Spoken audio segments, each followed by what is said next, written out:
Are you a new real estate investor overwhelmed with a lot of questions like where do I start from? How do I buy my first rental property? How do I find a deal? How do I find an agent? Do I need a property manager? Among other questions. Trust me, you are not alone. In this video, I'll be answering 10 major questions I've received from real people just like you, ready to take action and trying to navigate their way to how to successfully build wealth through real estate. I received them from Instagram, from my YouTube, among other places that people keep sending me these questions. Now, you want to stick to the end of the video because I share my #1 pro tips, what every new real estate investor should be aware of if they are looking to invest in a rental property for a long time. Hi guys, welcome to the channel. If you're meeting me for the first time, my name is Wale Lawal. I'm a real estate broker, real estate investor based in Houston, Texas, and I've helped over 400 people to start and grow their rental portfolio. I've also been able to build my own 7-figure rental portfolio with an equity of around $1.2 million, and it's growing every day. So you are in the right place. Now, I'll be answering these 10 questions based on my personal experience and based on the experience of those people I've worked with. What has worked for them? What did not work? How did I do it? How did they do it? That is what you're going to be getting in this video. If you're new to the channel, make sure to hit that subscribe button and hit that notification bell so I can let you know the next time I have a new video. So the #1 question is, how much money do I need to buy my first rental property? This is very simple, and the simple answer is it depends. It depends on your financial situation, and it also depends on your risk tolerance. How much risk are you willing to take? But you can buy rental property for as little as 0 to 5% down payment if you are using the strategy we call house hacking. If you want to learn more about house hacking, I will put the link to the video in the description below so you can go watch it, where I went very deep into house hacking. Now, if you don't want to do house hacking, maybe that's not you, you can also buy your rental property with as little as between 10 to 25%. Typically, you can buy your rental property, and this, if you're using 10%, that would be like a vacation home. You're probably not staying there for the whole year, so you use the time that you're not there, you use it for investment. So like maybe you want to buy Airbnb in Joshua Tree, or you want to buy Airbnb in Memphis, Tennessee, or you want to buy some nice property in any part of the world that you like, you can definitely do that with 10% down. Of course, everything is around real estate in the United States. Now, for the house hacking, it must be owner-occupied loan. That is, you plan to live in one of the units for at least 1 year. So typically what they will do for you is to, you can use FHA, VA loan, 3% conventional loan, 0% conventional loan, or 5% conventional loan, but you have to live in one of the units. You live in one of the units for at least 1 year, then you can move out, then rent out whichever unit you are occupying and go do it over and over again. Again, if you want to see that video, click on the link in the description below. You will see the video there and you can go learn more about house hacking. The #2 question is, what is the best neighborhood to invest in Houston as a rental property landlord? I believe this question is coming from the angle of I don't want to make a mistake. Tell me the sweet spot so I can go buy there. I've actually made a video which you can also search in my channel, or I probably will even put it in the link below as well, on the top spots you should be buying rental property if you are a landlord in the Houston, Texas area. But I'm going to still give you the answer here. Katy, Cypress, Humble, and some part of Houston always come top of my list. Now, when I'm talking about part of Houston, I'm talking about your specific zip code like 77004, 77008, 77009, 77007, 77051, Sunnyside, 77033, and 77028. These zip codes are very gentrifying, and if you're buying property in those zip codes, you cannot go wrong. Now, if you like to be in the suburb and you want to be in a family-friendly environment, Katy and Cypress will remain as the top spot that you should definitely be looking. The #3 question is, how do I analyze a rental property and actually see what is the cash flow going to be? Now, this is a 2-in-1 question, like how do I analyze property and how do I know what is the cash flow going to be? So this person was asking about cash flow, but I know they're asking about rental analysis. So when you analyze a rental property, that is where you will see the cash flow. I have an Excel spreadsheet I've used for many years, and I can give that to you for free if you subscribe and comment the word CALC, and I will send it to you. Now, cash flow is all your income minus all your expenses. So let's say your rent is $4,000 a month and your expenses including your mortgage is $3,800. So when you subtract $3,800 from $4,000, the leftover is $2,000, and that is what we consider your cash flow. Again, you can analyze a rental property using my Excel spreadsheet, which very detailed, and you will even see other metrics that you should be aware of before you even submit an offer on that property. Now, if you want to watch my video on rental analysis, I'll put the link here. You can actually watch it, and that will definitely take you deeper into how to successfully analyze a rental property. Either it's a single family, is a duplex, triplex, fourplex. This calculator is going to work. The number 4 question is, what are the ways to find a rental property, especially in a competitive market like Houston? I always advise the first place to start is with your investor agent. You see, when you have an investor agent that you trust, also shown that you are serious, you're not wasting their time, it is that agent's job to make sure they find you the best deal possible. It is a two-way relationship. And again, I always advise, if you don't trust that agent, please don't work with them, because it's not going to work. Whatever they advise you, you're not going to follow it. So why working with them in the first place? Go find somebody you're comfortable that you can work with and listen to that person's advice. Now, another way is to work with a wholesaler. Wholesalers are real estate entrepreneur. They look for the property, they put it under contract, they find you as a buyer, they assign the contract to you. Let's say they got the property under contract for $200,000. They assign it to you at $210,000. Now they make a profit of $10,000. That is real estate wholesaling. Now, of course, you can use the property online website like Zillow, Redfin, Trulia. You can use the likes of apartment.com. You can also use HAR.com, which is what we have in Houston, Texas here, to find properties. Now, I must tell you that these properties that you see on Redfin, Zillow, Realtor.com, or even Trulia, they all started from real estate agents or real estate brokers like myself, putting that property on their local MLS. For example, we have the MLS in Houston. MLS means multiple listing services. This is the platform that every single property is available, residential, mostly residential. So you can see some commercial there as well, like a multifamily, like 10, 20 units, but they are mostly residential, that is your 1 to 4 unit.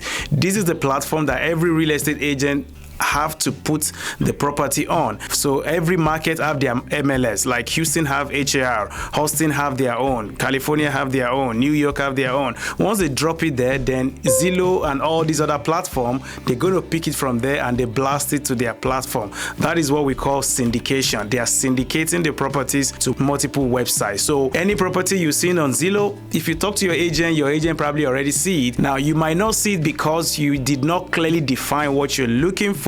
If you see that property at $520,000, maybe you told your agent that I don't want to go above 500. There is no way you will see that property because your agent already marks you at where you told him or her that you need to stay under. So you will not see property above that. Or maybe, hey, I only want to buy a 4-bedroom, 3-bathroom. You will not see a 3-bedroom, 2-bathroom because that is not the criteria that your agents used to set you up on that MLS. Now, if you want to be creative, you can also do what we call driving for dollars. You drive your neighborhood or you drive your zip code and you're simply looking for properties that look unkept with maybe tall grasses that just kind of need some attention or need some help. That can be a sign that that property is neglected, is vacant, maybe is an out-of-state tired landlord. Then you can find a way to skip trace them and get their address, get their mailing address, maybe even their phone number, email address, and try to make connection with that seller. Maybe they might sell the property to you. Now, the number 5 question is, should I start with a single family home or with a multi-family properties? This also depends on your financial situation. I actually have a very long video that you can find in the description below that walk you through the difference between single family investing and a multi-family investing and which one you should start from. So I guess that person asking this question didn't actually watch that video. So watch that video, you will see it in the description below. Now, it depends on your financial situation and amount of risk you're willing to take. Now, if you have a lot of money and you know what you're doing, you should definitely start with multifamily. There's a lot of benefit in starting with multifamily because you're going to get the economy of scale. That is, you can own 4 to 10 units. If 2 or 3 units are vacant, the income or the rental income from the other 7 units going to cover your mortgage and you should be fine. Of course, you might not cash flow as expected because you have 2 or 3 vacancy, but you're not going to be underwater. Now, you don't have that advantage in the single family because you only have one house. One house is vacant, you are 100% vacant. Typically, when you're buying 10, 20 unit apartment, you will need at least 25 to 30% down payment. Now, let's say the property is $2 million. So what is 25% of $2 million? That is going to be about what? $500K, right? So if you don't have that, don't let that stop you. Start from where you can start from. Now, if you can buy a 4-plex or a duplex, it's still considered, multifamily, but we call them a small multifamily. So I will start from there. Now, to even make it more interesting, you can even house hack up to 4 units using FHA loan of 3.5% down, or you can use 5% conventional loan to buy it. Now, you must live on one of the units, like the first question I answered. If you don't want to live there, please don't try to deceive anybody that you will live there, because you're going to be committing what we call mortgage fraud at that point. The number 6 question is from John. Once I'm doing home inspection, what should I be looking for when I visit that property? Now, you should be looking for the roof. Make sure the roof is sound. Now, you might not be able to climb it, but inspector will use their drone to take a picture and video of the roof, and you can look at it. If it's good, then you're good. Now, look for foundation, any sign of foundation issue,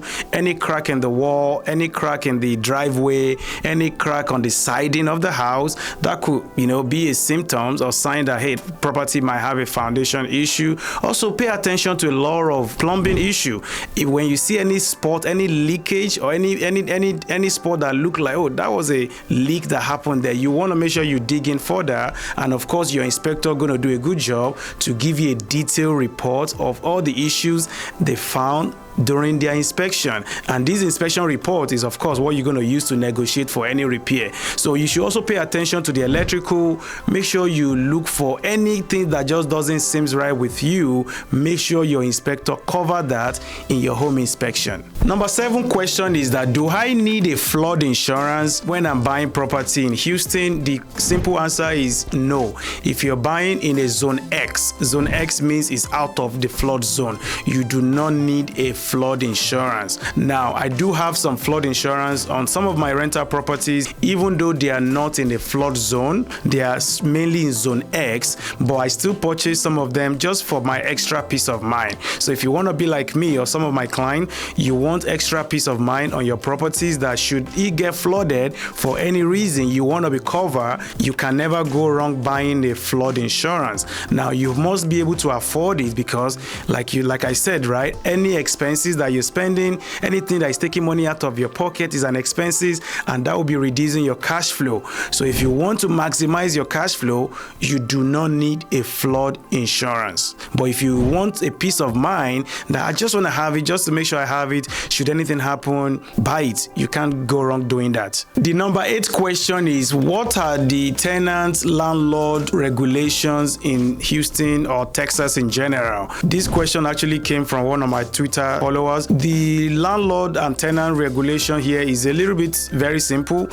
Texas generally is considered a landlord-friendly state, and that is why a lot of folks from California, New York, Maryland, Virginia, they keep trooping here because they have seen that, oh, I don't know you can do that in Houston, because, for example, in California, you can't just evict a tenant. In Houston or Texas, generally, you can evict a tenant after you give them a 3 days notice that, hey, you're going to be evicted because you violated your lease agreement. Maybe they didn't pay their rent. Maybe they didn't maintain your property as agreed. Maybe they smoke in the property and you said it's non-smoking. So all these could constitute a reason why their lease agreement has been violated. And you as a landlord, you can enforce your agreement by making sure that you have them correct it immediately, or you can start the eviction process by letting them know what they violated and what you're going to be doing next. Now, within 30 days, you can get a court date, and of course, you and the tenant will go to the courthouse. So you might lose 1 or 2 months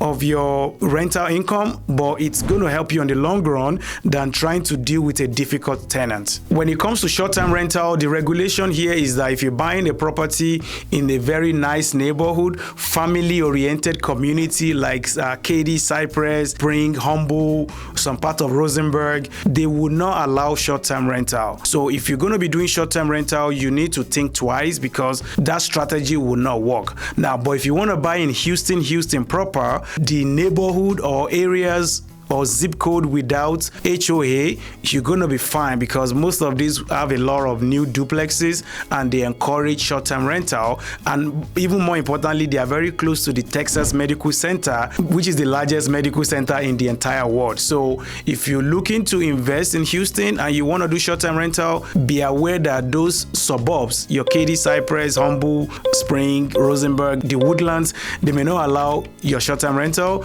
But if you want to buy short-term rental, you want to be typically within 10 miles of downtown Houston, you should be fine. The number 9 question is, how do I handle property management? You see, when it comes to property management, you have 2 options. You can self-manage your property, or you can hire a property manager. If this is your first time buying a rental property, you've never owned a property before, this is your first time, I do recommend you self-manage, especially if the property is even a new construction. You see, the reason why people hire property manager is because of the perceived issues or perceived responsibilities that they are running away from, they don't want to deal with, right? So if you know your property is new, there shouldn't be so much, things to repair. There shouldn't be any maintenance requests, at least for the first 5 years. Again, that is why I strongly recommend a new construction. Now, if you are a busy professional and you just don't want to deal with any landlord headache, you understand the power of leverage, you should definitely hire a property manager.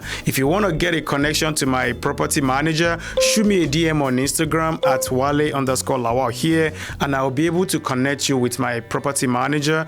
Now, property manager will charge you between 8 to 11%, typically in the Houston area, depending on the location and the condition of your property. There's no right or wrong way. It is what works for you and your personal situation. And that takes me to the last question, which is, what are the potential risks I should be aware of as a rental property owner? Now, I gave you a couple of points here. Number 1 is buying in the wrong location. There's a reason why we say location in real estate. No matter how good of an investor you are, no matter how due diligence you want to do, if you get the location wrong, everything else is going to be wrong. Your property manager cannot save you, your agent cannot save you, you cannot even save yourself. So location is the most important thing. I will pay so much attention on the location than anything else, because if I can get the location right, even if I get everything wrong, I'm still going to win on the long run. The number 2 thing is accepting the wrong tenant or not doing a proper tenant screening. Now, as you already know, a wrong tenant will cause you headache. They will not pay their rent, they will damage your property, they might even drag you to court. I've seen that happening, a tenant drag a landlord to court. So you really want to make sure you spend time to screen that tenant, and don't rush to accept a tenant. It's fine for your property to be vacant for 30 days if you don't have any qualified tenant, because once you accept the right one, they might stay in your property for five years. But if you accept the wrong one, you will find yourself trying to evict them in the next 3 to 4 months. Another thing you want to make sure you avoid is hiring the wrong real estate agent. You see, when you're buying an investment property, it is extremely important to make sure that that agent have the knowledge and the capacity and the experience and even the willingness to help you, because sometimes all these agents, they know what they are doing, but they're just too busy, they can't help you, or they are not willing to share what they know.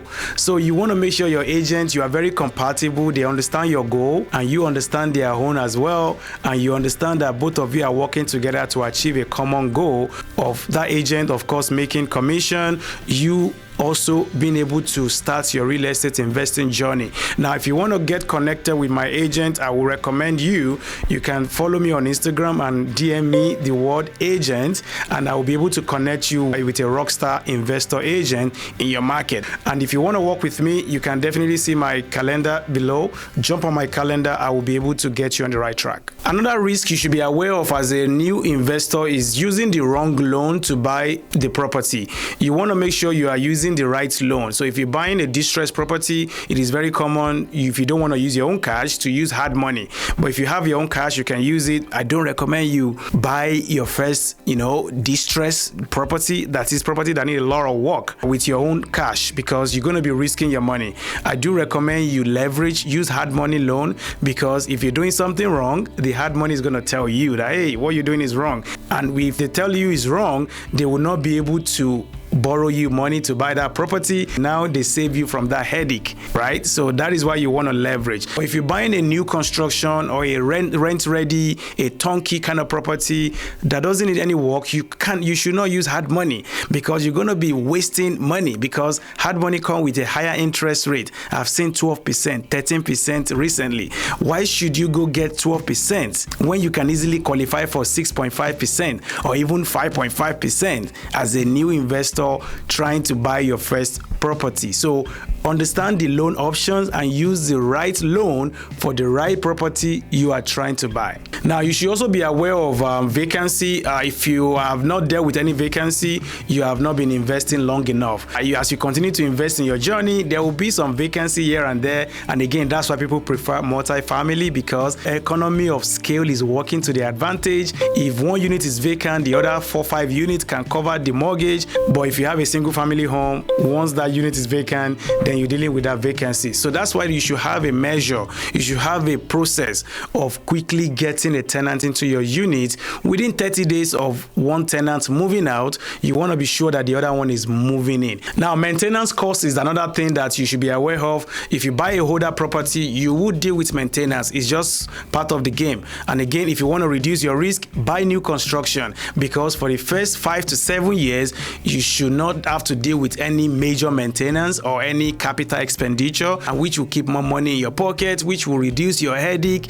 and which will also allow you to have a tenant that will stay in your property for as long as possible. Because from my personal experience, tenants love newer home. They will stay there longer and they will not give you any headache. The last one is over leveraging. Now, please be aware of this as a new investor. Do not over leverage yourself. Over leveraging means you borrowing too much money than you can support. Now, I understand the urge or the energy that, hey, I want to grow. But sometimes it's good to grow wisely, slow and steady, windy race, they say, than to grow too quick, than you eventually lose all those things that you've acquired. So I've seen people losing their properties simply because they couldn't just pay their mortgage, because the bank is in the business of lending money. They are not in the business of becoming a landlord. So the moment you stop paying your mortgage, they might give you up to 2-3 months. After that, your property will be foreclosed. I don't want that to be you. So be careful while you are leveraging debt.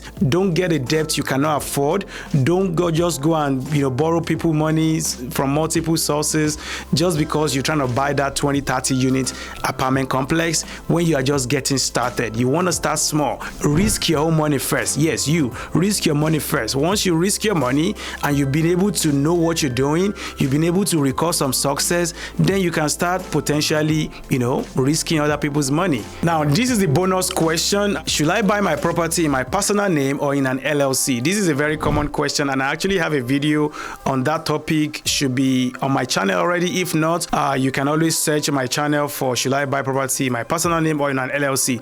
Now, the simple answer is, if you are getting started again, buy in your personal name. If you buy in your personal name, you will reduce a lot of headache and you will reduce a lot of obstacles that you're going to be giving yourself, because the banks like lending money to John Smith, not Smith LLC. They want to lend you money as an individual, and you're going to be getting the best loan terms, less fees, less red tape, because you are simply borrowing money as you. Because if should you fail to pay, they can easily come after you as a person as compared to coming after your LLC. Of course, if you're buying a larger apartment complex, you should definitely buy in an LLC, because you need all that protection and you also want to start it as a business right away.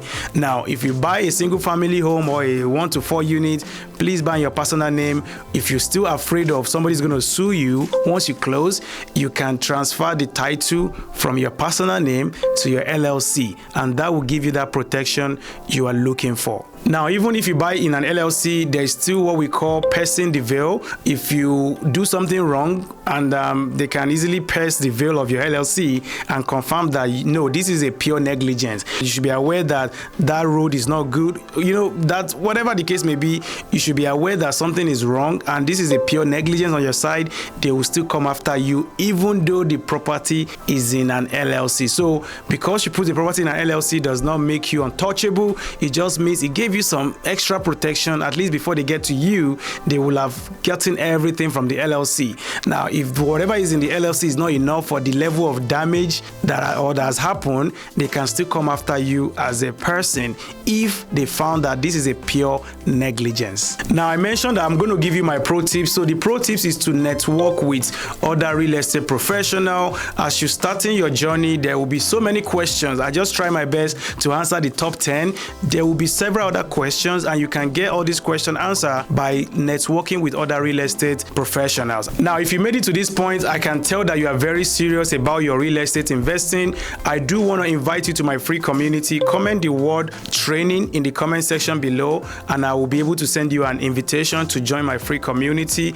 We answer questions freely there. We don't gatekeep anything. We let everything out as much as we know. You're going to be getting answer from me. You're going to be getting answer from other people that are already maybe 2-3 steps ahead of you, and everybody is just sharing knowledge for free. Now, you also be able to learn from other investors' mistakes, what has cost them a lot of money, what has caused them a lot of headache, so you can learn from their mistake and avoid those. If you find value in this video, please make sure to subscribe to my channel, share this video with anybody you think will benefit from it, and like the video and click on that notification bell so I can let you know the next time I have a new video. Thank you so much again. I really appreciate your attention. I appreciate all the time you've put in to watch the video till the end. I will see you on the next one. Peace.